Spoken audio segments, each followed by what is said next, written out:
Yeah, good afternoon, Tammy, and good afternoon to the viewers as well. And your question is basically how we're going to make sure that we can afford. When we planned, remember, COVID-19 pandemic was declared early in 2019. We didn't plan for it then, as because we plan for the subsequent year, and our plans in terms of our budgeting is concluded somewhere around September. So in terms of the vaccine, we had already anticipated in our planning for 2021 that a vaccine somewhere along the line will have to be produced for this, depending on research that is being done. So in our budgeting and our benefit design for 2021, we provided for a vaccine to be rolled out on behalf of our members. And that is where we know that we can afford, we can afford it. And also there's that element of, apart from the budgeting itself, there was a reduced utilization of other services. And as a result, our reserves are such that in the budgeting and in the reserves, we have benchmarked what we think the cost will be around. We don't know the exact cost, but we are very ready as GEMS, and there is funding for the vaccine for our members. And as far as prioritization is concerned, who will be getting first priority?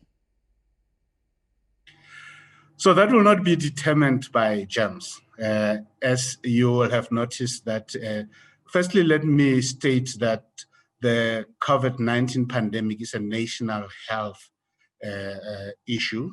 And as a result, the government takes the lead in how we are tackling the pandemic. And as a result of that, the national rollout strategy was announced by the Minister of Health on Sunday, this past Sunday, and we will very much be following the prioritization in line with that rollout strategy that has been announced by the minister. Obviously, it is advised by the experts that are advising the minister. You've outlined the role that government will be playing and acknowledged the fact that they will be the lead principle and all direction will be taken from them. But yourselves, as the government employees medical scheme, what role will you be playing? We are a funder of healthcare services, and we cover the government employees. As you said at the beginning of this interview, we cover 750 of the plus minus 1.1 to about 1.2 million government employees. So we cover more than half of the government employees. So out of those, in the region of anything around 180,000 thereabout are healthcare workers actually that we cover. So as you will have noticed that in terms of the rollout plan, healthcare workers being the frontliners are the ones that are prioritized in terms of the plan. So our role will be to ensure that funding is available for those of our members who will be receiving the vaccine.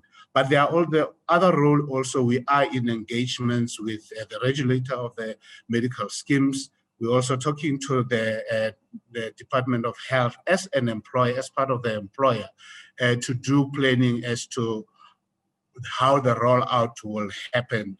How are people going to access, the vaccine that we are obviously going to cover from the funding perspective. So we are mainly a funder, but because of the nature of this healthcare problem, we are involved in discussions on the broader strategy. Now, Dr. Moloabi, the regulator has ascribed the COVID-19 vaccine as a prescribed minimum benefit entitlement.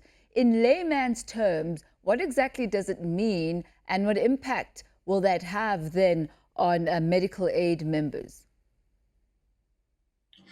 It simply means if you are a member of a medical scheme and you receive a clinically appropriate COVID vaccine, and it's important that I say that a clinically appropriate COVID vaccine, it has to be a vaccine that has been approved by SAPRA, for which there will be a tariff that will have been determined by the government, then we as a medical aid are supposed, and any other medical aid, you're supposed to pay for the cost of this vaccine, and there should be no co-pays that a member should pay. So that is really what it means in simplement. So all medical aids will have to cover the cost of vaccine in full. That's essentially what the PMD means. And do we have an indication of exactly how much it will actually cost to get the vaccine? I think out of all the questions, that's the most difficult question you have asked me. Government is responsible for procurement, and they haven't announced as it is how much it's going to cost. Remember, it's not only one vaccine. There's various vaccines that are being considered depending on our conditions in South Africa, and also the fact that, you know, the cold chain that needs to be maintained have to be taken into consideration. So depending on which one of the vaccine government is going to procure, we basically, the cost will be determined that what we did in our budgeting, we used benchmarking basically of what the range could be. And then our budgeting is based on the benchmark that we had in terms of available information. So I'm not able to tell you exactly how much it will cost. We will hear when the government ultimately announces how much they have procured the vaccine for. Well, thank you very much, Dr.